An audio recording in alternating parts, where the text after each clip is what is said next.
Salut à tous et bienvenue sur VLPL Arcana FR, comment ça va fou? Ça va très bien et toi? Ça va très très bien, pardonnez ma voix, toujours un petit peu malade, on se soigne, j'espère que ça passera un jour. Aujourd'hui on se retrouve pour le top 5 de l'extension Ciel Scintillant, je crois, à chaque fois je me trompe. C'est ça, ciel scintillant. Ciel Scintillant, voilà. Exactement, Shimmering Skies en anglais, ou Glimmering Skies, on ne sait pas, on sait quoi, non c'est Shimmering Skies, qui sort du coup début août dans les magasins spécialisés et fin août, 2 semaines plus tard en grande distribution et pour les achats internet aussi, pour les livraisons internet notamment, donc voilà ça fait plaisir. Top 5 par couleur, on a pris chaque couleur de l'Orcana, on a regardé les meilleures cartes, il y a des cartes qui étaient, des couleurs qui étaient plus fournies que d'autres. On vous a classé ça de la 5e à la première. Vous voyez la première, le Queen's Sensor Core, évidemment. Oh, je vous l'ai montré comme ça, vous avez déjà un petit teasing. Avant de passer à ce top 5, on remercie les sponsors Ultimate Guard. Lien affilié dans la description. Vous cliquez, vous êtes sur leur site, vous faites vos achats, vous achetez des petits sleeves, des petits deckbox, des petits classeurs, et ça nous soutient directement. Merci à vous.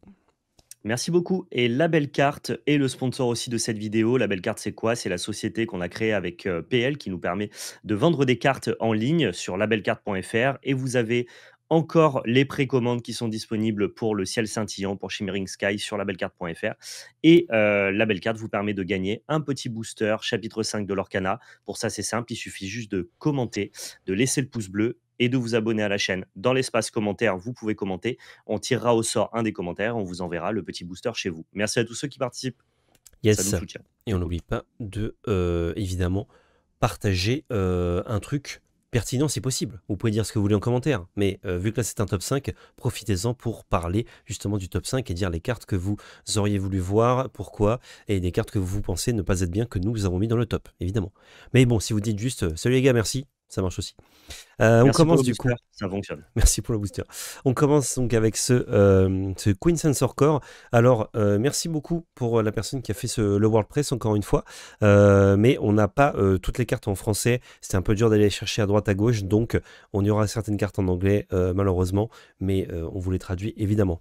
En 5e position, on a ce Queen Sensor Core. On a un objet en ambre pour 2 qui est ancrable. Au début de notre tour, si on a une princesse ou une reine, on gagne un point de l'or, pardon. Donc c'est assez facile, il y a beaucoup de bonnes cartes princesse ou reine, dès le tour 1 notamment. Et pour 2, les recherches royales, on l'engage, on révèle la carte dessus de notre deck. Si c'est une princesse ou une reine, on la met dans notre main, sinon on la laisse au-dessus de notre deck. Ça permet de faire un petit peu de pioche, ça fait gagner des points de l'or à distance. Il suffit qu'on ait une princesse ou une reine pour le faire. Voilà, on aime bien la carte. Il y a pas mal de synergies à jouer que des princesses notamment. Et il y en a quelques-unes pour jouer des reines aussi récemment. Donc, bah, pourquoi pas? Pourquoi pas cette Queen Ouais. Sensor Core finalement? C'est une carte qui est assez facile à faire Bon, fonctionner. voilà, exactement. En 4e position, j'ai un peu spoilé, Alana Dale. On a Alan Dale qui est un 2-3 pour 4 ancrable qui l'or pour 2 et à chaque fois que vous jouez une chanson, vous gagnez un de l'or. C'est un Je sais pas si c'est vraiment un upgrade à la flûte, mais en tout cas, ça vous donne l'opportunité de baisser votre compte de non ancrable pour une carte qui est pas tellement meilleure. Disons qu'elle a un meilleur plafond, mais elle a un moins bon plancher. Le plancher d'une carte, c'est quand on raisonne, quand on essaye d'estimer ce que fait la carte à son niveau minimal, et le plafond, c'est ce que fait la carte quand tout fonctionne autour d'elle. Et Alana Dale, ça vous permet de gagner plus de l'or que si vous aviez une flûte, mais ça coûte aussi plus cher. Donc à voir si les decks Amber Steel vont jouer le petit coq à la place de la flûte, si jamais Mm. les decks vont jouer les deux pour pouvoir encore plus lorer. C'est une question qui est intéressante. En tout cas, les stats sont corrects. Alors pour deux, c'est sympathique. Ça peut faire un chanteur, donc c'est une carte qui vous permet en plus de chanter pour continuer à gagner du lore en jouant vos chansons. Et surtout, vous êtes capable de gagner plusieurs lore par tour. Donc la carte est quand même vraiment intéressante. Exact. 3e position, Minnie Mouse, Drum Major pour 5, on a une 4-4 qui leur pour 2 qui se shift pour 4. Quand on joue ce personnage, si on a utilisé sa capacité shift pour la jouer, on peut chercher dans le deck une carte de personnage, n'importe laquelle, la révéler et la mettre au-dessus de notre deck après avoir mélangé. Pourquoi c'est fort cette mini? Déjà ça permet de chercher un truc dans notre deck, ce qu'on veut, enfin un personnage, mais un personnage c'est au moins 2 tiers de votre deck, donc c'est quand même quasiment ce que vous voulez, et on le met au-dessus. C'est bien parce que ça shift sur la mini 1-3 évasif pour 3. Il y a d'autres mini aussi, hein, si vraiment on veut absolument shift, mais Tu as la mini juste drop 1 qui sera jouée à côté d'elle, ouais, j'imagine. la mini drop 1 aussi, on peut l'ajouter. Et déjà, ça fait chercher une carte. Donc, quand on veut jouer au tour 5, parce que ça, on va la jouer au tour 4, Mufasa, ça permet d'aller chercher Mufasa dans le deck Mufasa roulette. Et en plus, comme on met la carte au-dessus, On peut aussi, une fois qu'on a Mufasa, aller chercher un gros truc, mettre le gros truc au-dessus et trade Mufasa et du coup jouer le gros truc gratuitement. Et ça, c'est pas mal. C'est ça. C'est C'est une deux carte effets qui qui se coulent. s'insère naturellement dans un deck qui est fort, qui reçoit du bon support et des bonnes cartes et ça nous permet en plus, enfin, entre guillemets, on n'est pas obligé de jouer des mauvaises mini pour faire fonctionner cette Mini Mouse. Ouais, Du coup, la carte me paraît, vraiment, tout naturellement intéressante. c'est En plus ça. de ça, elle est ancrable si jamais tu as pas de mini sur laquelle shift et dans le pire du pire du pire des cas et que tu dois quand même la jouer de ta main, c'est une 4/4 qui leur pour 2 pour 5, ce qui est pas, exécrable. Oui, ça va, Donc bon, vraiment une super carte cette mini. c'est clair. Deuxième position. Alors, il y a des cartes qui sont plus petites que d'autres, hein, désolé pour ça. Daisy, t'arrives à lire ou c'est trop petit? Ouais, ouais, non, non, j'arrive à Comme lire. ça. Daisy Duck, on a une 1/4 pour 4, pour 1 pardon, qui est non ancrable. Elle lore pour 2 et à chaque fois que ce personnage part en quête, chaque adversaire révèle la carte du dessus de son deck et si c'est un personnage, une carte de personnage, il peut la mettre dans sa main, sinon il la met en dessous de son deck. C'est une carte qui va, valoriser les stratégies agressives, qui va renforcer les decks hyper rush notamment. Il y a déjà pas mal de listes qui tournent en Amber, Améthyste. Je crois pas que la carte va rentrer dans tous les decks juste comme étant un staple, c'est-à-dire une carte générique qu'on aura envie de jouer dans tous les decks qui vont jouer du jaune. Je suis pas sûr, par exemple, que ça rentre dans Amber Steel, cette Daisy Duck. Mais en tout cas, pour tous les decks qui ont des stratégies très agressives, Daisy Duck, Mm. c'est le meilleur tour 1 du jeu parce qu'elle a 4 d'endurance. Donc, ça veut dire qu'elle va réussir à l'aurer pour 2 assez longtemps, notamment pendant 2-3 tours avant que les decks gris puissent la tuer. En early game, il y a très peu de personnages qui vont avoir 4 de force pour aller à la trader. Donc, c'est vraiment une carte qui va vous permettre de prendre un avantage en lore considérable. Ouais, Et le downgrade de donner potentiellement un personnage à l'adversaire, c'est pas très grave parce que globalement, il n'aura pas les ressources nécessaires pour utiliser cet avantage en carte en main. Les decks agressifs, ils s'en fichent de la value que font l'adversaire. Ce qu'ils veulent, c'est surtout clore la game le plus rapidement possible. Donc, très très bonne carte dans les stratégies agressives. exact. Sachant qu'en plus, vu qu'on met la carte en dessous, si c'est pas un personnage, ça peut nous permettre d'enlever des chansons. Les chansons qui gèrent vos personnages la plupart du temps. Et Ouais, autre mais effet ça peut qui se aussi te coule, rapprocher des chansons, ça, pour le coup. Je sais pas si c'est très intéressant. te rapprocher des chansons. Ah, et si tu pioches Bah, si, le personnage. ouais, ou alors si jamais tu bottom une chanson, ça te rapproche théoriquement d'une autre chanson, en fait. Ah oui, mais bon, généralement les chansons que tu vas enlever, y a, les decks en jouent peu, donc c'est généralement des bonnes chansons. Donc je pense que ça c'est pas mal. C'est pas juste tu la laisses au-dessus, quoi, c'est tu l'enlèves. Donc en fait, ça veut dire que tu favorises la pioche de personnage de ton adversaire. Tu augmentes les chances. Et au-delà de ça, les decks Amber Steel Song, comme ils jouent des trucs qui font des fois c'est ta main piochée, je sais pas s'il n'y a pas des versions agressives d'Amber Steel Song qui peuvent jouer des E-Duck. Je suis pas sûr, Si, hein, mais mais il y a pas mal de versions agressives qui tournent dans Burst Silksong, qui vont jouer des piglets, qui vont jouer des fées mm, clochettes là, avec la harpe qui leur pour 2 et qui sont ancrables, ouais, avec 4 de défense, mais qui te demandent de chanter tous les tours. Et globalement, ces versions-là, donc du coup, voilà, elles ont un équivalent à des Idoc avec la petite fée clochette, et elles ont un compte de non ancrable qui est quand même assez élevé, qui fait que j'ai peur que des Idoc puissent pas rentrer dans ces stratégies-là. peut-être pas. Mais je crois que la carte, elle a pas besoin forcément de rentrer dans Amber Steel, et quand bien même elle y rentrerait, c'est un Non, juste plus dans aggro, c'est très bien. pour, voilà, pour être valorisée comme étant une super carte, quoi. Exact. Et top 1, évidemment, vous l'avez vu venir, le Prince Navid. Pour 4 non locables, on a une 3-3 qui leur pour 2. Excusez-moi. Singer 6. Et quand on joue ce personnage, on peut jouer une chanson de notre main qui coûte 6 ou moins. Ça, c'est pas mal. Enfin, il n'y a pas écrit de notre main, mais bon, si vous voulez pas de notre main, vous pouvez pas la jouer, évidemment. Ça, c'est pas mal, ça fait de la value tout de suite. Il y a beaucoup de chansons qui coûtent 4 et 5 qu'on a envie de jouer tout de suite, comme Sur Rêve Bleu, Soyez prête, ou Zeus, je sais plus comment il s'appelle en français. Et puis 20, Ouais, c'est ça. sur 20 Zeus, un truc comme ça. Donc vraiment sympa ce Navin, puisqu'il marche déjà avec des cartes qu'on joue. Il est chanteur 6, donc ça nous fait accélérer quand même pour jouer des chansons qui coûtent 5 ou 6, même s'il n'y a pas de chansons qui coûtent 6 actuellement dans Amber Steel. Et puis, vu qu'il est jaune, on peut simplement le jouer dans des decks qui auraient envie de chanter 6, même si je ne sais pas dans Amber Steel Song. Actuellement, je ne sais pas s'il y en a, mais on pourrait. Ouais, ouais. Et puis, Oui, c'est c'est des une stats carte qui, décentes. au-delà d'Amber Steel Song, peut avoir un intérêt à être intégrée dans d'autres builds, ce qui le rend assez polyvalent. Mais dans Amber Steel, c'est vrai que juste le fait d'avoir un body qui va chanter ta chanson gratuitement et qui va te laisser un body sur le board pour pouvoir chanter après, c'est tout ce que veut faire le deck, quoi. On regrettera qu'il soit non ancrable, ce qui est peut-être son seul défaut. Ouais, ça te demande de le jouer pour faire son effet systématiquement. Ensuite, on passe à Améthyste. Améthyste, il y a du bon jus aussi, hein. On commence par ce Hogwarts 1-1 pour 1, ancrable, healer pour 1, et quand on joue ce personnage, un personnage de notre choix gagne rush ce tour-ci, donc il peut challenger comme si... Enfin, le tour où il est joué, pardon. Et c'est un personnage de notre choix, donc on peut le mettre sur lui-même. Donc ce petit Hogwarts, il peut tout de suite aller chercher quelque chose si on veut. Bon, au tour 1, il n'y a rien d'engagé logiquement, mais un petit peu plus tard dans la partie, ça marche tout seul. Et sinon, bah, ça donne rush à un personnage qu'on aurait joué à côté. Ça marche super bien avec des cartes comme le crabe. Du coup, on donne rush au crabe qui vient d'arriver. Ou alors le crabe, il donne plus 3, plus 0 à Hogwarts qu'on a joué juste avant pour aller trade quelque chose. Ça marche bien. Ça marche bien, Ouais, ça c'est marche une bien. carte qui s'implémente bien dans la stratégie violet parce que en fait, on va être capable de bouncer ce Hogwarts tout au long de la partie Ouais. pour donner rush à tous nos personnages et à ce compte-là, on pourrait même imaginer que certaines listes, vertes, enfin, vertes, violettes, ou en tout cas base agressive violette, voudraient avoir un Hogwarts dans les 60 juste pour, Hmm. bénéficier de son effet, quoi. Ouais. Au pire, c'est un drop 1, quoi. C'est pas un drop 1 que tu voudrais en x4, je pense que c'est une carte de tech, en fait. Ouais, ouais. Ouais, je pense que tu en veux genre 2 quand tu veux souvent faire son effet. Ou x1. Quatrième position. On a Elsa qui est un 2-5 pour 5 en crabe, killer pour 1, qui a la charge de l'insaisissable et qui dit que lorsque l'on joue ce personnage, on choisit un personnage adverse et on l'épuise. L'épuiser, bien, ça nous permettra notamment d'aller taper dedans avec cette Elsa, qui a des bonnes statistiques. On valorise toujours plus l'endurance que la force dans les personnages de l'Orcana. Ça permet de prendre plusieurs trades, même si du coup les dégâts que tu vas pouvoir infliger sont plus bas.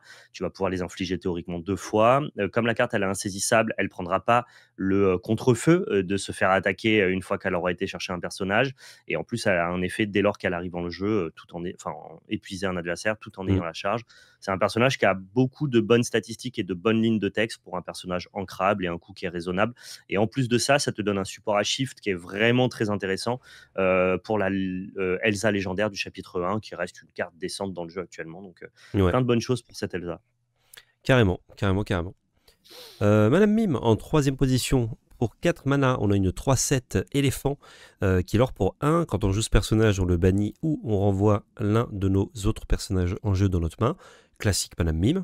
Et au début de notre tour, on peut déplacer jusqu'à 2 dommages de ce personnage vers un personnage adverse. Et 2 dommages, c'est assez facile de les avoir quand on est une 3-7, puisque du coup vous allez prendre des trades, surtout qu'elle arrive au tour 4, vous allez prendre des trades assez facilement et elle va survivre. Après, votre adversaire n'a pas trop envie que Madame Mime survive, donc il va mettre ses créatures dedans pour pas que vous fassiez son deuxième effet, parce qu'en plus ça la soigne. Donc vous faites un différentiel de 4, vous faites -2 sur Madame Mime, +2 sur un personnage adverse, qui peut du coup mourir, hein, s'il a que 2 points de vie, ou alors qu'il a déjà pris des dégâts, ça le tue de suite. Mais ça se met pas méga bien dans la curve des cartes qui renvoient en main, qu'on appelle boons. Donc cette Madame Mime, on la met en troisième position. Les stats sont assez fortes, hein, c'est comme toutes les Madame Mime, hein, c'est des grosses stats par rapport au coût en mana, mais ça arrive au moment où on veut jouer plutôt justement ce qu'on veut renvoyer en main, donc les chèvres et les lapins, typiquement. Donc cette Madame Ouais. Mime, un petit peu dommage pour ça. Ça reste un effet de renvoyer en main supplémentaire, ça reste un body énorme.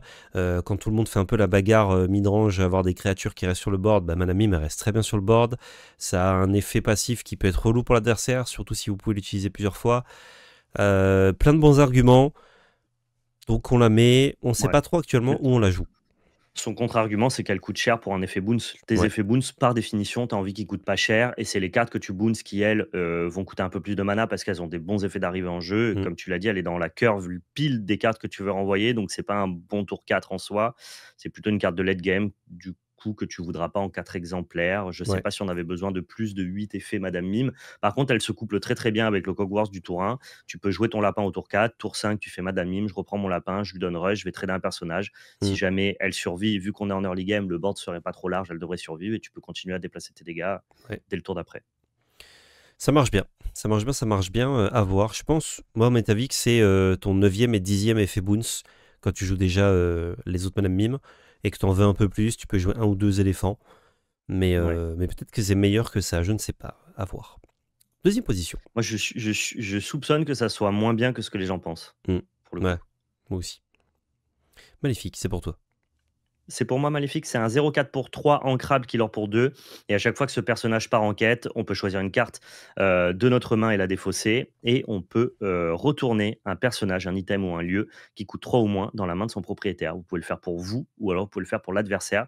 C'est une carte qui est passée carrément en dessous des radars alors qu'elle a des stats qui sont totalement décentes, pas mal d'endurance par rapport à son coup de mana, elle est ancrable. Elle lore pour 2 et en plus on te demande du coup de lorer, donc d'utiliser sa capacité à t'amener vers la victoire pour pouvoir faire son effet. Et c'est vraiment pas cher payé de défausser une carte pour pouvoir bouncer un personnage adverse et donc du coup libérer le terrain. Mm. Ou alors vous bouncez un de vos personnages pour refaire son effet d'arrivée en jeu, voire gérer un item, un lieu. Enfin bref, c'est assez polyvalent par rapport à son coup de mana, son lore et son endurance. Ouais, très bonne carte, très beau dessin aussi, qui est passé, comme tu dis, inaperçu. Je pense que les gens étaient focus sur d'autres trucs comme Navin ou autre. Mais Maléfique, ça fait tout ce que tu veux, en fait, dans un deck aggro ou tempo, finalement. Ouais, c'est Euh, bien dans les decks violet-rouge, j'imagine. hmm. Ensuite, on a la meilleure carte violette selon nous, Archimède. Archimède, le petit Archimède pour 5. On a une 1-4 Shift 3 qui lore pour 2, qui est évasive et qui a Challenger 3. On a déjà un bon Archimède à 1, enfin un bon, il est de 2 pour 1. Il y a d'autres Archimèdes aussi, mais ils sont moins bien. Enfin, le nouveau là pour 3, on ne va pas le jouer parce qu'on va shifter celui-là pour 3, pas jouer l'autre pour 3. Et on a une 4-4 évasive en fait quand on challenge, qui va prendre un ou deux trades. C'est l'horreur aussi, ça fait tout en fait. Ça va chercher des trucs évasifs, ça a un gros body, enfin un bon body. C'est décent si c'est joué à 5, si vous n'avez pas pu shifter. C'est pas ouf, hein, mais ça reste quand même une bête évasive où l'adversaire aura du mal à s'en dépêtrer. Ouais, c'est fine. C'est cool, quoi. C'est vraiment une bonne carte. Je pense que violet-gris, is the new Bucky. On va pouvoir jouer la fée bleue. On a assez de personnages floodboard Mm, maintenant pour que ce soit intéressant. Et puisque les gens se plaignaient qu'on leur défaussait des cartes de leur main, alors que le deck finalement est assez fine dans le metagame, et bah, du coup, on va plus leur défausser des cartes de la main. On va juste en piocher plein, exact. tout simplement. Passons au vert. Le vert est contre tous. Cinquième position, on a ce Robin. Le nouveau Robin, Shift 3 pour 5, moins fort que l'autre. Et en même temps, il est unco, il n'est pas légendaire. Pour 5, pardon, ancrable, on a une 3-5 qui lore pour 1. Il se shift pour 3. Et ce personnage a plus 1 de lore pour chaque personnage adverse, avec des dommages sur lui. Pourquoi on vous en parle de ce Robin? Alors le vert était un peu maigre, on avait du mal à trouver une cinquième carte, et on a choisi ce Robin parce que ça permet de shifter sur les petits Robins qu'on a, et notamment on en a en vert, donc si vous voulez shifter tôt en vert et que vous jouez pas du gris, ou alors vous jouez budget, imaginons, vous pouvez utiliser ce Robin. Si vous jouez déjà du gris, il n'y a pas trop de raison de jouer ce Robin en plus de l'autre, parce qu'on n'a pas assez de bons supports à shift par rapport aux bons shifters qu'on a. Donc on va Ouais. préférer directement jouer le meilleur, donc le gris. Par contre, voilà, si vous n'avez pas accès au gris, c'est intéressant d'avoir des bons shifters comme ça, euh, des bonnes cartes à shifter, pardon, comme ce Robin. Et le drop 2 Robin, qui est dans la même extension, est décent, donc pourquoi pas. Voilà, on le mentionne. En fait, cette carte-là, elle deviendra forcément bonne et probablement jouée dès lors qu'on aura des nouveaux Robin Hood à 1 mana, mais qui ne seront pas gris. Des Robin Qui Hood sont d'autres verts. couleurs qui viendront se coupler, Hmm. qui Ou sont d'autres verts couleurs, ouais. pour la jouer, voilà, ou d'autres couleurs pour associer 2 autres couleurs. Et pour les gens qui n'auraient pas trop bien compris pourquoi on le jouerait pas en vert-gris histoire d'avoir un Robin supplémentaire, parce qu'en fait, ton nombre de personnages shift et ton nombre de supports à alter, c'est un ratio mathématique qu'il faut respecter. Et le ratio optimal, c'est 4 supports à shift à 1 mana pour 3 personnages shift. C'est comme ça que tu vas essayer d'équilibrer ton deck pour avoir tout le temps, entre guillemets, le meilleur ratio. Alors nous, la carte, elle est tellement puissante, le Robin légendaire, c'est tellement un upgrade à ce Robin Hood qu'on jouait 4 Robin à 1 et 4 Robin shift 3. Ça nous permettait d'essayer de l'avoir le plus rapidement possible. Certains jouaient le Robin à 2 non ancrables gris, histoire d'avoir vraiment le ratio mathématique parfait pour en jouer 4. Donc 5 supports à shift et 4 personnages shift. Mais du coup, tu peux pas juste rajouter ce Robin vert, parce que du coup, tu te retrouverais avec 4 personnages support à shift à 1 pour 8 personnages que tu auras envie de shifter dessus, ce qui est un ratio qui est un très mauvais ratio de deck building.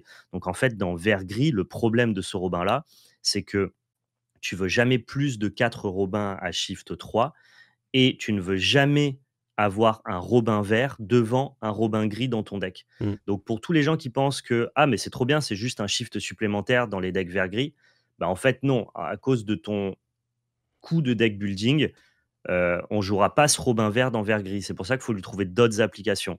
Et les autres applications, bah, c'est le shifter sur un Robin qui coûte 2 en vert, mais du coup, c'est pas très bien. Et en vrai, pour moi, la vraie application, c'est qu'on va attendre qu'il y ait d'autres Robins dans d'autres couleurs, quoi. Exact. En vert, quatrième position, la Mergotel. La Mergotel, c'est un 4-6 pour 6 ancrable qui lord pour 2 et qui shift pour 4. Quand on joue ce personnage, chaque adversaire choisit un de ses personnages et le retourne dans sa main. C'est un peu comme une Lady Tremaine, sauf que ça a 2 d'endurance de plus et que ça a la possibilité de se shifter sur 4. On a pas mal de Mergotel dans le jeu, dont certaines qui sont plus ou moins intéressantes. Ça dépend de l'association de couleurs qu'on Mhm. veut. On a une Mergotel verte qui est médiocre, mais qui peut peut-être avoir envie d'être joué pour pouvoir shifter celle-là. C'est la Mergotel du nouveau set là dans le chapitre 5 Ouais. qui coûte 2. Tu as la Mergotel rouge qui est très bien, qui est jouée dans les decks Mufasa. Mhm. Je suis pas persuadé que ça soit sa puissance principale d'être shift 4. Je pense que pour 6 mana, avoir un 4-6 qui lord pour 2 et qui bounce un personnage dans la main de l'adversaire, c'est probablement suffisant pour en faire une bonne carte. Ouais, intéressant. Troisième position, pour les hommes, on a une chanson pour 4 ancrables. Choisissez un personnage, un objet ou un lieu, mélangez-le dans la pioche de son propriétaire et ce joueur pioche 2 cartes. Depuis les premiers reveals, moi je vous dis, je trouve que la carte est vachement intéressante. Ça gère absolument tout, personnage, objet, lieu. Bon, ça fait piocher 2 cartes, mais ça gère quand même tout. C'est une chanson, donc vous pouvez les jouer gratuitement. Et vous pouvez aussi cibler des cartes que vous possédez, donc personnage, objet, lieu de votre côté, pour vous piocher 2 cartes. Ça donne accès au vert, à de la gestion très polyvalente et à de la pioche en même temps. C'est hyper intéressant comme design. À voir si ça va être joué, parce que comme on joue 2 couleurs dans l'Orcana, si on a toujours une couleur à côté qui fait mieux ce dont on a besoin, on n'aura peut-être pas besoin de pour les hommes. Mais la carte est hyper intéressante, juste à mentionner, parce que bah, ça gère tout, quoi. Ouais. Ça gère tout et ça marche dans les deux C'est sens. le design de la carte qui est intéressant, Mm. mais dans les faits, dans l'application, je pense que ça sera pas joué, en tout cas pas tout de suite. Peut-être pas. Et vert gris a pas du tout besoin de ça, par exemple. Mais il faut voir si Non. vert s'associe pas avec d'autres couleurs qui pourraient en profiter. Ouais. Bah, typiquement, si tu joues vert-bleu, qui gère pas très bien, bah, t'es content Ouais. d'avoir ça, parce que ça peut tout gérer. Ensuite, deuxième position. Ouais, on a Clarabelle qui est une 1-2 pour 1, qui lord pour 1, mais qui a un peu un effet kicker à Magic, c'est-à-dire que si tu payes un coût supplémentaire, la carte fait quelque chose quand elle arrive. Et donc, lorsque vous jouez ce personnage, tu peux payer 2 encres de plus pour choisir un objet et le bannir. Donc, tu as ou un drop 1 qui est, on va dire, fonctionnel au tour 1, qui va te permettre de prendre un peu de l'or, ou alors tu as un drop 3 qui pète un objet. Et donc, par sa polyvalence, Clarabelle est une très très bonne carte. Et en plus de ça, on va voir avec la carte supplémentaire que c'est aussi un bon support à altération. Exact, meilleure carte verte selon nous. Clarabelle au sabot léger pour 7 ancrables, on a une 5-6 qui lord pour 2. Alter 5, et c'est pour ça, c'est bien, ça shift. À la fin de votre tour, choisissez un adversaire. Si vous êtes en 1v1, il n'y a pas beaucoup d'adversaires à choisir. S'il a plus de cartes en main que vous pouvez piocher pour en avoir autant que lui. Donc si vous jouez des decks un peu mid-range curve, voire même un peu agressif, un peu low curve, vous allez rapidement avoir plus trop de cartes en main. Et cette Clarabelle shiftée au tour 5, ça va faire son effet au début de... Enfin, quand vous la jouez, pardon, donc à la fin de votre tour, et donc récupérer pas mal de cartes en main. Et si vous avez Ouais. pioché genre 2-3 cartes, c'est bon. Même si elle se fait gérer, elle a fait son taf, la Clarabelle. Il n'y a pas de Ah galère. bah, si tu as pioché 2-3 cartes et que ton adversaire a dépensé des ressources pour la gérer, c'est giga rentable. Mm. Moi, ce que j'aime bien en plus, c'est que Alter 5, c'est assez malin parce que ça altère sur une carte que tu peux jouer au tour 3 et non pas au tour 1 Ouais, spécialement. Parce que Alter 5 sur un drop 1, entre ton tour 1 et ton tour 5, il va se passer tellement de choses que ton il drop va 1, il va décéder. probablement pas survivre. Par contre, le laps de temps que ça laisse entre le tour 3 et le tour 5, c'est un laps de temps qui est beaucoup plus propice à ce que ton support altération y survive. Mm. Et dans ce cas-là, il y a de grandes chances que ta Clarabelle, elle arrive et elle fasse son office. Et Ouais. quand bien même tu triggererais pas sa capacité parce que tu as plus de cartes en main que ton adversaire, bah, c'est que tu es bien dans la game et du coup tu as juste un 5-6 qui leur pour 2. Mm. La carte me paraît à peu près tout le temps bien en fait. Bah, le seul truc chiant, c'est quand t'as un peu de cartes en main, l'adversaire aussi, et genre t'es kiff-kiff. Tu vois, vous avez chacun Ouais, trois quatre cartes en main. mais dans ce cas-là, tu as un bon body, tu vois, la Oui, carte est t'as jamais mauvaise, je as trouve. un bon body, mais qui n'a pas vraiment d'effet, par contre. Ouais, ouais. Mais c'est le seul cas, en fait, un peu chiant de ah, ben j'en profite pas, je pioche pas de cartes, et je suis pas devant. Enfin, je suis pas trop devant non plus, du coup, Hmm. cette Clarabelle. Après, t'es pas obligé de la jouer à Shift 5, hein, tu peux attendre un peu. Hein. Si Ouais, ouais, tout à fait. Ouais. tu peux Je veux décurver. dire, elle reste ranka, elle reste ancrable, même à 7 mana, c'est pas du tout délirant dès lors que tu pioches 2 cartes avec. Ouais. Elle fait son effet dès le tour, elle arrive en jeu. Enfin, elle a trop de bonnes lignes de texte, je Mm. trouve. Non, non, c'est clair, c'est très très bien. On passe au rubis maintenant. Rubis, et ben c'était dur, hein. C'était dur, c'était dur. Ah, Ouais, pour... Ruby, ça a été la couleur la moins chargée, mais à l'inverse du chapitre 4 où c'était une des couleurs qui était le mieux fournie. Ouais, Donc c'est bien qu'il rééquilibre comme ça. effectivement. Pour un non ancrable, on a un lieu Sugar Rush Speedway. Ça coûte 0 de mettre les personnages là-dessus, c'est bien. Il a 5 points de vie pour 1, c'est très bien aussi. Et son effet, c'est qu'une fois par tour, on peut engager un personnage de notre choix qui est sur ce lieu et lui infliger un dommage pour le mettre dans un autre lieu gratuitement. Pourquoi on vous parle de ce lieu? Parce que c'est ce qu'on vous dit à chaque fois, le coût de déplacement des personnages sur les lieux, c'est le problème. Et quand c'est pas cher, ils n'ont pas assez de points de vie. Et ben lui, c'est 0, il a pas mal de points de vie, et il nous permet de gratuitement, enfin gratuitement pour un dégât, mettre des personnages de ce lieu vers d'autres. En fait, c'est une rampe d'accélération. Et vu qu'il y a un petit deck qui a l'air sympa, qui utilise les lieux, on voulait parler au moins de Sugar Rush Speedway, parce que ça fera partie certainement de ce deck, notamment avec la prochaine carte, ou une des prochaines cartes dont on va parler, pour le rouge. Ouais. Disons que ce lieu, il accélère sur Ratigan's Party qui te permet d'avoir du lore en fonction de tes personnages blessés. Mm. Et donc c'est parfait parce que là, ce lieu, il t'envoie sur un autre lieu qui du coup va avoir du lore parce qu'en plus, tu as blessé ton personnage. Ils ont voulu créer une synergie qui a l'air de plutôt bien fonctionner avec les lieux en rouge. Ça sera peut-être pas compétitif, mais je vous dis, le rouge, il y avait tellement rien à se foutre sous la dent qu'on vous parle au moins des stratégies qui ont l'air sympas. On fait ce qu'on peut.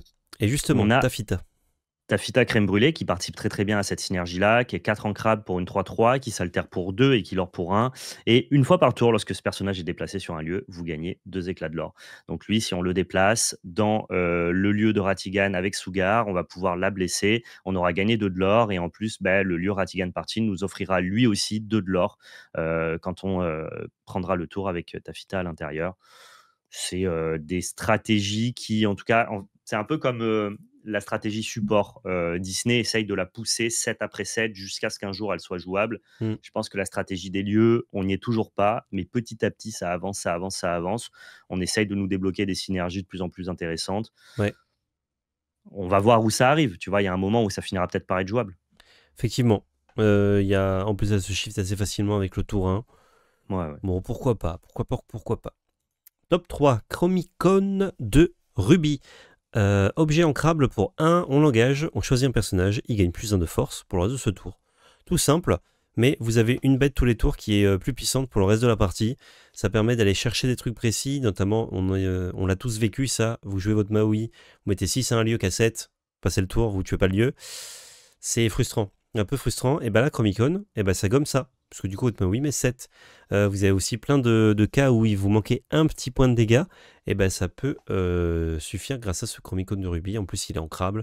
Et si vous jouez dans certaines stratégies, notamment avec du bleu, vous pouvez faire autre chose avec vos objets que vous en servir.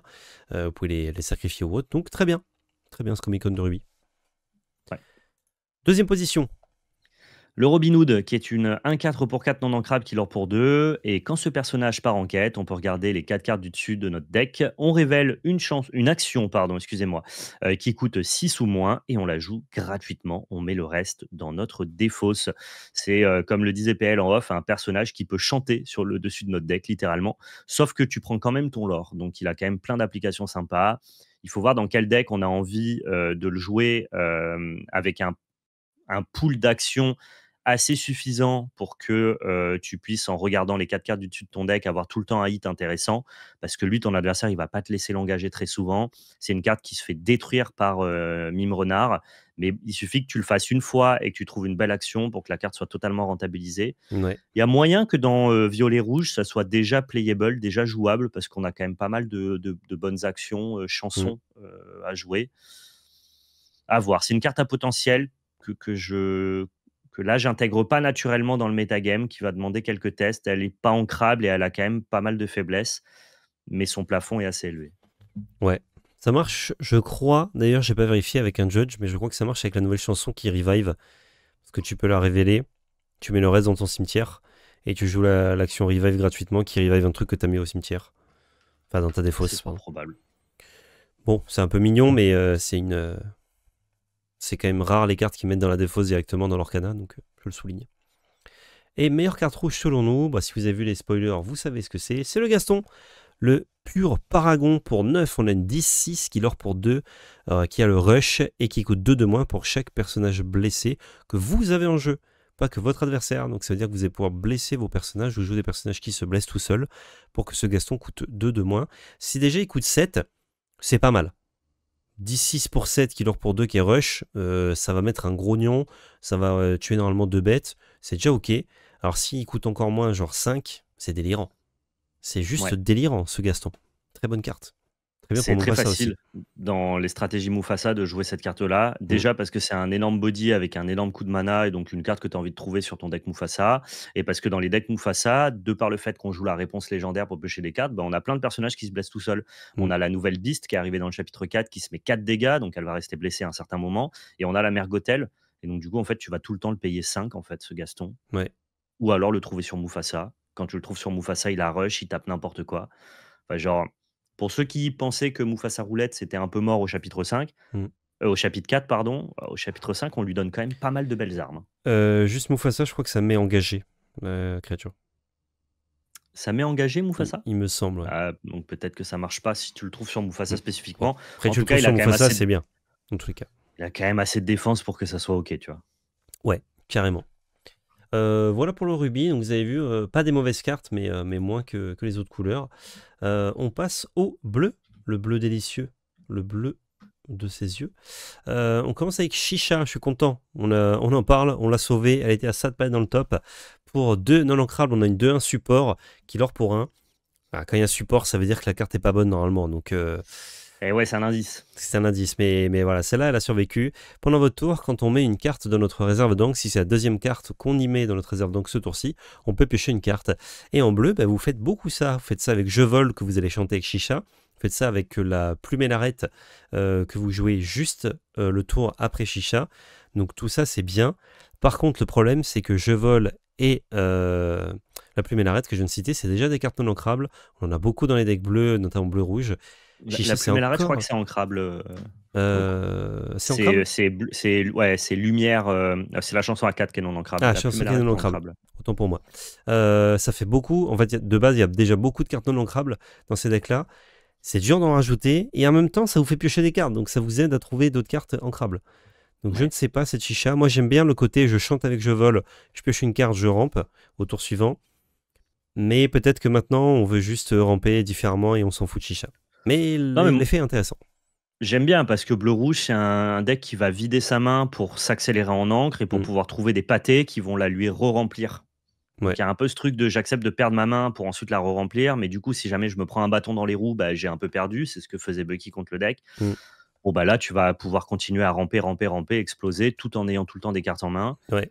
Je pense que c'est notamment très bien en mirror de bleu-rouge en fait, Mhm. parce que Chicha va survivre facilement. Ouais. Bleu-rouge, il aura un peu autre chose à foutre que gérer la Chicha ou alors il va devoir passer ses brawls dessus instantanément, sous peine d'avoir beaucoup moins de value que toi.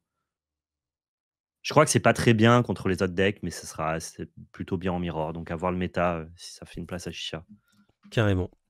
Quatrième position, le mari. On on a Pacha qui est un 0,4 pour 3 ancrable, qui l'or pour 2. C'est des stats décentes. Au début du tour, si on a un item en jeu, on gagne 1 de l'or. Et à la fin du tour, si on a un lieu en jeu, on gagne 1 de l'or. Alors, c'est pas forcément une carte qu'on sait déjà intégrer dans le metagame. J'ai pas vu de deck vraiment très puissant autour de Pacha. Il y a des gens qui testent, qui build, qui essayent de jouer des stratégies bleues agressives, alors que globalement, pour l'instant, les stratégies bleues, c'est surtout des stratégies contrôle. Mais disons qu'en termes de game design, il offre l'opportunité de voir le bleu autrement.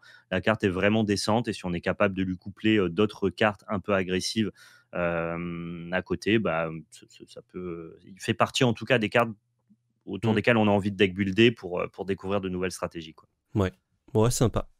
D'ailleurs, c'est nouveau les body, les 0,4. Là, il y en a un, il y en a 3.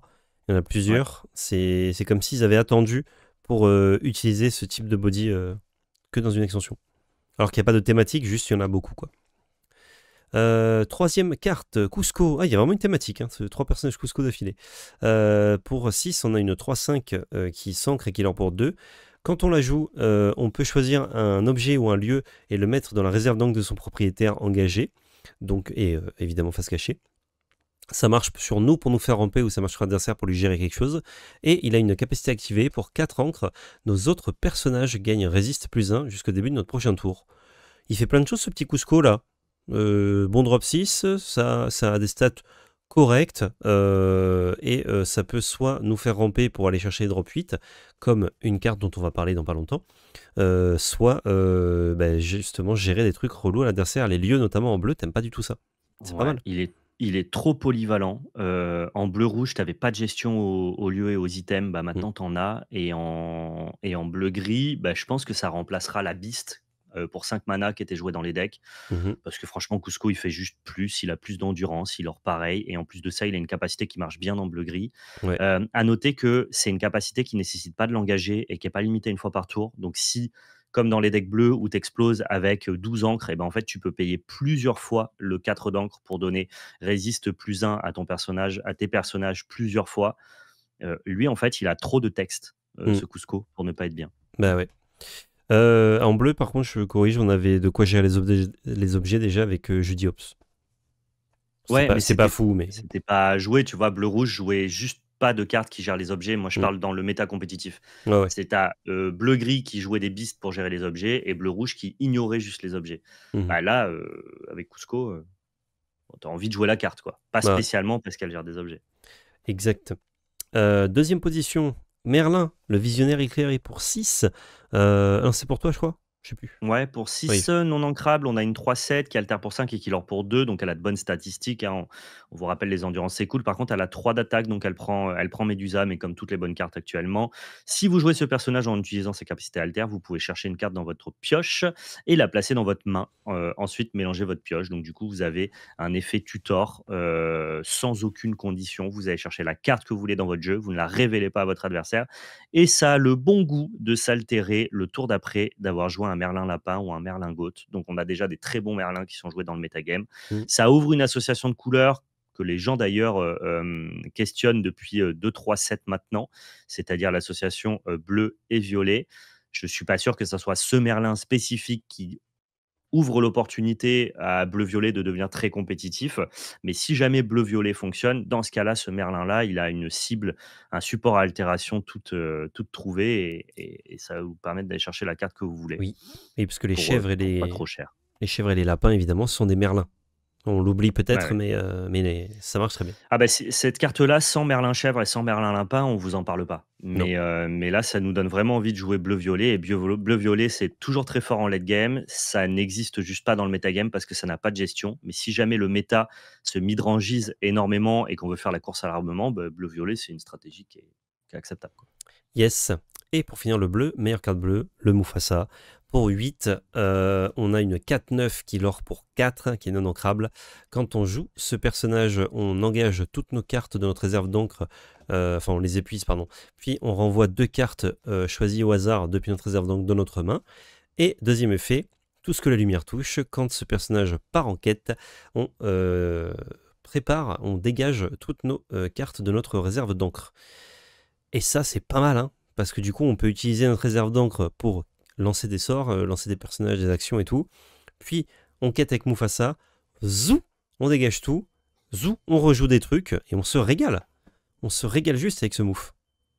Ouais, lui, il a beaucoup Très d'endurance et il puissant. a surtout 4 d'attaque. S'il avait 3 Mm. d'attaque, je pense qu'on parle même pas de la carte. Parce que 8 mana, je prends Médusa, fait chier. Ouais, Là, tu es à peu près sûr de détaper avec lui quand tu le joues. Parce que beaucoup de défense et ne prendra très pas dur les à gérer. interactions rouges directes. On va littéralement arriver jusqu'à Mufasa et gagner la partie. Je trouve que la carte est très très très powered si on détape avec. Ouais. Ouais, il y a Donc ça laissera toujours un tour pour essayer de le gérer. 2 lignes de texte ouf. Je vois pas comment tu gères ça si tu joues pas rouge. Et Ouais. même en rouge, c'est pas évident. Pas envie de jouer des Ben, feux du dragon ou quoi. ce qui va se passer, c'est ou tu joues rouge pour pouvoir gérer le Mufasa au moment où ton adversaire le joue, ou alors tu es assez avancé dans la game pour être capable de l'orer suffisamment et avancer vers la victoire. Ouais. Oui, Dans voilà. l'état, dans une partie à l'équilibre, un des deux joueurs fait Mufasa et détape avec. Je vois pas comment tu ne gagnes pas cette game après. Ouais, c'est très puissant. Ça t'a fait repiocher 2 cartes de ta réserve d'encre. C'est vraiment, vraiment, vraiment très fort. Et c'est bien joué d'avoir choisi Mufasa, comme c'est un personnage qui est très aimé, ça va donner une belle figure au jeu, tu vois. Ouais, Genre ta carte ouais. puissante qui fait gagner, c'est Mufasa, je pense, Et, marketingement, c'est pas mal, quoi, pour et Disney. c'est l'enchantée la plus jolie, je trouve. Et c'est sûr qu'il vaut mieux Mufasa que genre je gagne avec Ratigan. On est d'accord. Voilà, Ratigan, m'avez compris. Respect à Ratigan, hein, j'ai des amis qui aiment Ouais, j'ai Ratigan. des amis Ratigan aussi, bien sûr.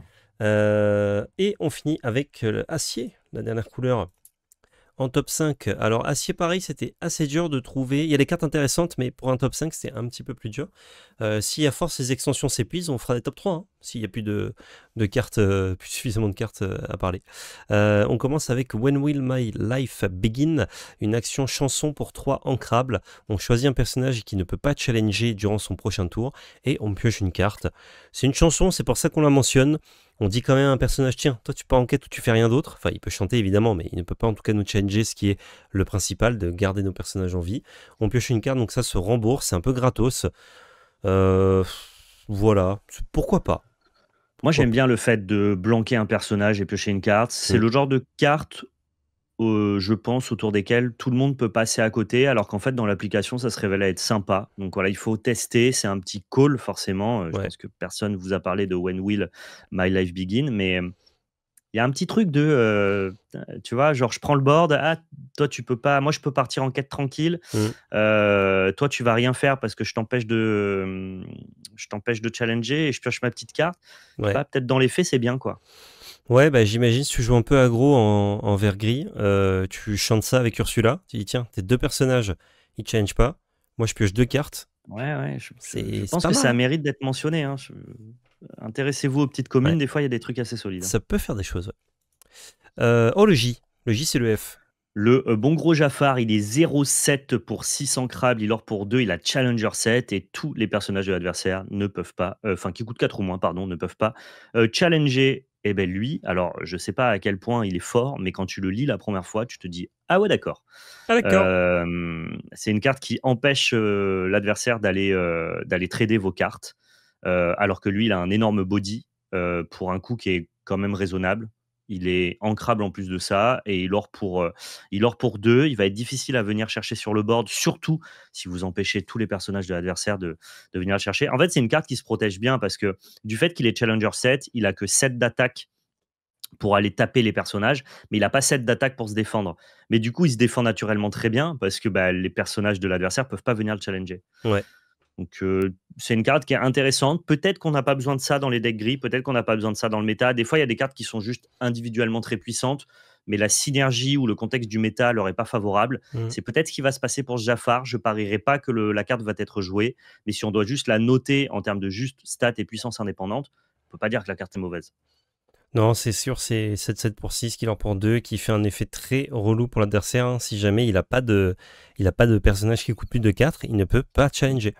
En fait, ça Ça protège bloque tout. littéralement votre board, tu Mm. vois, au-delà de le protéger lui-même. Ouais, ouais. Et les personnages ensuite qui coûtent plus, bah, c'est quand vous jouez Jafar, il a potentiellement un personnage à 5, votre adversaire, et pas de personnage à 6, ou alors il vient de l'opposer, il peut pas attaquer tout de suite avec. Et le personnage à 5, il va avoir du mal à aller chercher le Jafar. Même les sorts gris ne gèrent pas bien le Jafar. Ouais, C'est dur à remove. Enfin, ça prend très bien Medusa par contre. ouais. Mais sinon, c'est un peu dur à enlever. Donc Jafar, c'est intéressant parce que ça se met dans un truc de... C'est l'épine dans le caillou, dans la chaussure, vous voyez. C'est doublement Ouais. relou. C'est le genre de carte qui est très dépendante du méta. Il y a des métagames où on voudra absolument jamais jouer Jafar parce Mm. que OZEF, le trade game est pas présent et les cartes rouges vont juste le gérer en un pour un. Et par contre, il y a des métagames où c'est le roi du board, quoi. Ouais, Ça dépendra de à quoi va ressembler le chapitre 5. carrément. Pour la troisième place, on a Namahari. Pour 9, on a une 5-5 qui l'or pour 3, qui a résistance 3, ce qui est énorme, hein. Ça veut dire que ça, si vous n'avez pas un effet je détruis, Namahari, c'est Bah, trop tu le trop dur à aller détruis pas. chercher. Enfin, si, il y a Gaston. Voilà, Gaston, parce qu'il est 10-6, mais il n'y a pas beaucoup de Gaston dans le jeu. Ouais. Pour chaque personnage adverse banni durant un défi ce tour-ci, vous payez 2 encres de moins pour jouer ce personnage. Déjà, si vous faites juste un trade que vous la payez à 7 Namahari, c'est un peu cher, mais c'est quand même une très bonne bête. Mais si vous prenez 2 trades, vous la payez que pour 5. Et là, vous avez une 5-5 pour 5 qui l'or pour 3, résistance 3. Donc il va bien rester en jeu. C'est délirant. C'est Moi, je trouve que délirant. c'est facile de prendre de trade. C'est pour Ouais. ça que la carte, elle nous intéresse. Ouais, c'est clair, c'est assez simple de prendre 2 trades, surtout quand vous jouez des decks gris un peu bagarre. Peut-être des rouges gris ou des violets gris bagarre, je sais pas trop. Ouais, je vois Euh, bien ça dans un violet-gris bagarre. mm, Pareil, c'est exactement comme la carte d'avant. Si le metagame est propice au trade game, c'est-à-dire échanger des ressources en challengeant avec nos personnages sur le board, ouais. c'était beaucoup le cas au chapitre 3, un peu moins au chapitre 4. Mais tu vois, dans le chapitre 3, moi j'ai joué violet-gris qui voulait faire que des trades de board où on jouait des Pinocchio qu'on bounçait pour Mm. épuiser les personnages adversaires, aller les trader et tout. Bah, Namahari, c'était trop bien. Ça aurait été vachement mieux que mon Gustave, par exemple.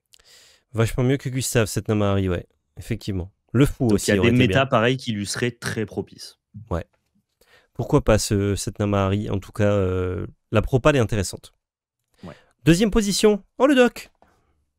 Le bon doc, c'est pour moi, il est un Ouais. 3 pour 2 non ancrable, il or pour un. Et quand on joue ce personnage, on peut défausser toute notre main et piocher 2 cartes. Mais vous allez me dire, mais c'est nul! Tu perds toute ta main pour en avoir seulement 2.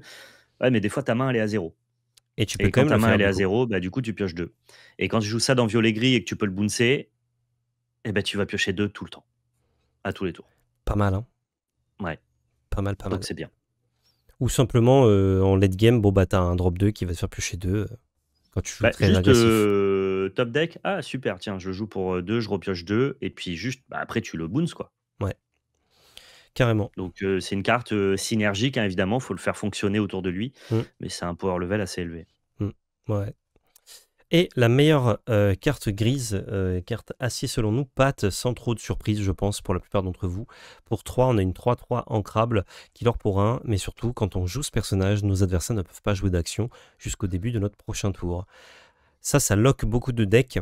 La plupart des cartes qui permettent de rééquilibrer un peu le board, bah, ce sont des actions. Du coup, si jamais vous empêchez l'adversaire de jouer des actions, bah, il ne peut pas rééquilibrer le board, il doit utiliser ses personnages. Et le gris, ce qui fait très bien, c'est gérer les personnages. Donc en fait, vous allez gérer des personnages, et vous avez un Pat qui va jouer, pas forcément au tour 3, hein, des fois plutôt au tour 4, 5, 6, pour bloquer des actions.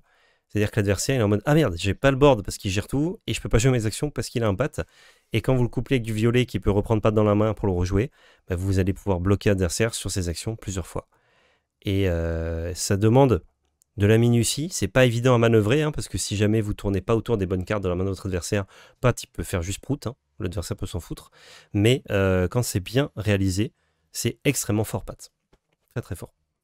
Ouais, ça a l'air de tenir en respect Amber Steel, qui est un deck qui ne cesse de prouver sa supériorité sur les autres jeux de l'Orcana, donc Ouais, il est au moins, présent pour ça, quoi, à c'est ça. minima. Peut-être même dans le deck, pour le mirror. Ah ben tu peux tout imaginer. Je trouve que c'est quand même vachement plus intéressant de pouvoir en abuser en le bounçant, mais c'est Ouais. si Humber Steel, se révèle vraiment au grand public comme étant vraiment le deck numéro un, ce qu'il est un peu depuis le début, mais sa montagne étant tellement haute, que les gens le jouent pas tellement tant que ça. Mm. Mais si finalement un jour on a un metagame où, Humber Steel est surreprésenté, ce qui pourrait arriver avec Nevin, avec, certaines cartes qui est poussé par chapitre 5, bah ouais, on pourrait même le jouer en mirror, en mode: «Tiens, tu passes ton tour à moi», tu vois? Ouais, ouais. Très stylé. Ça Ouais. conclut ce top de l'extension. Qu'est-ce qu'on en a pensé du coup de toute cette extension? Est-ce que c'était bien, pas bien, fort, pas fort? Ça propose quoi? Moi, j'ai trouvé que l'extension au global, le power level de l'extension était un peu plus faible que l'extension du chapitre 4 où on avait Ouais. plus de cartes intéressantes. Par contre, le haut du panier, c'est-à-dire les cartes qu'on va vraiment jouer et qui sont intéressantes, sont vraiment très puissantes. Donc finalement, vous allez voir sur les reviews spoilers qu'on a fait du chapitre 5, on a l'impression que le chapitre 5 est moins bien que le chapitre 4. En tout cas, le power level global est un peu plus bas. Par contre, si vous regardez seulement le top 5, et donc du coup les meilleures cartes qu'on sort de l'extension, je trouve que ce top 5 est plus puissant que le top 5 du chapitre 4. Ouais. Je trouve ça intéressant comme set. Il n'y a pas de carte où on se dit, oh la vache, ça va y jouer, ça va tout casser et tout. Tout demande à Ouais, être Mufasa quand même. Mufasa. Mufasa quand même et Pat. Genre, Ouais, c'est mais quand même 2 cartes, Mufasa, en tu fait, sais que ça va. c'est une carte très chère que tu joues dans une stratégie qui peut facilement jouer des cartes chères. Donc n'importe quelle carte forte et chère dans un deck bleu, ça va être joué ou jouable. Donc Ouais, c'est un ouais, bien peu sûr. moins. Enfin, c'est genre, bon, bah, nos haut drop, on les remplace par une carte qui est meilleure, mais c'est pas.